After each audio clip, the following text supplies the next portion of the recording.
Greetings. I'm Esther Bluell, Tough Talk Coach. I thought I'd talk to you today about what it's like for you when somebody needs to vent. Kind of like a verbal storm, a flood of words, so to speak. And what I'm talking about today is that when it's not personal, so you're not the target of that verbal storm. So let's just think about that a little bit. First of all, you may want to fix the person, give them advice, tell them not to feel how they feel, tell them to change the subject. However, a person in an escalated state is not thinking clearly. They're generally intense, maybe noisy, maybe yelling, and they can't really hear you in that state, and they're going to need time to settle down a little bit, to kind of walk through it, kind of like boiling water, so that maybe they can talk later. So I'm going to offer you a couple of helpful hints about listening to a person who is needing and wanting to vent their emotions. So first of all, remember it's not about you. And the question for you really is, can you provide a safe place? Because if you can't, then you can't. And if you try to change them, interrupt them, tell them to stop, try to make them feel better, it's either going to make it worse and they may escalate, or they may completely shut down, and then they're sitting on all that toxic emotion. So if you can't do it, it's fine, but here are some tricks for how you can do it.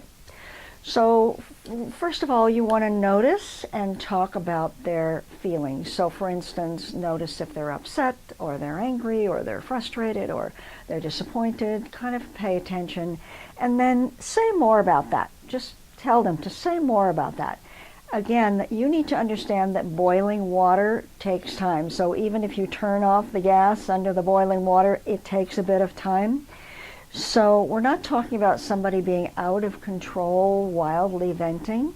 The idea is to help them kind of contain themselves so that they're not doing damage and making things worse. So here's a little trick. You want to look them in the eye, kind of like looking into the eye of a storm.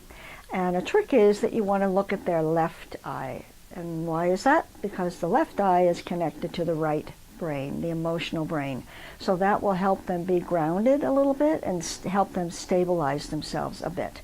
And it will also help you, because then the negative emotions can kind of roll over you. They just kind of flow right over you. And so you won't get flooded like in a storm. And that will help you remain calm as well.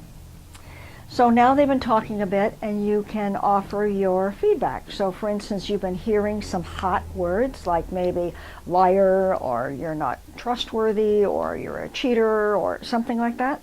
So again, sounds like when you were called a liar, that was really upsetting, or when you thought he didn't trust you, that was really hurtful. So help me understand a little more. Now what will happen is when you do that, you've hit upon the hot words, and so if you have it right, the person will probably say more about that.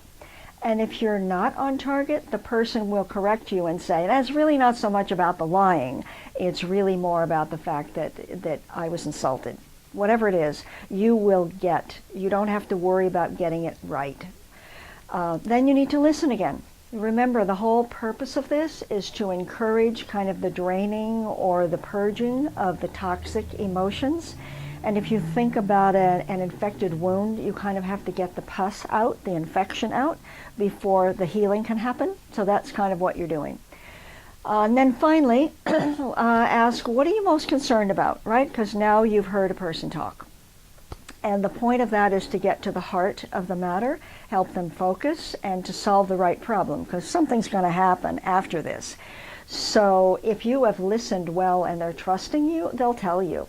And then you simply say, now I understand. Now I understand what really happened was that you were insulted and your feelings were hurt, that he thought that about you. So you restate your understanding, focusing on the priority, because the issues now have floated to the top. And then ask, so if I got that right? And again, you invite the person to clarify, to get kind of focused so that they can move forward with after whatever's happened. And then you simply say, how can I be helpful to you? And if the person wants to talk, they will. And if not, they won't. So I hope that's been helpful for you, and thank you for listening. As always, I invite you to visit the Tough Talk Coach website for blogs and other resources, and love to have you sign up for eTalk, which is the newsletter. And as always, I welcome your comments and suggestions. Thanks so much.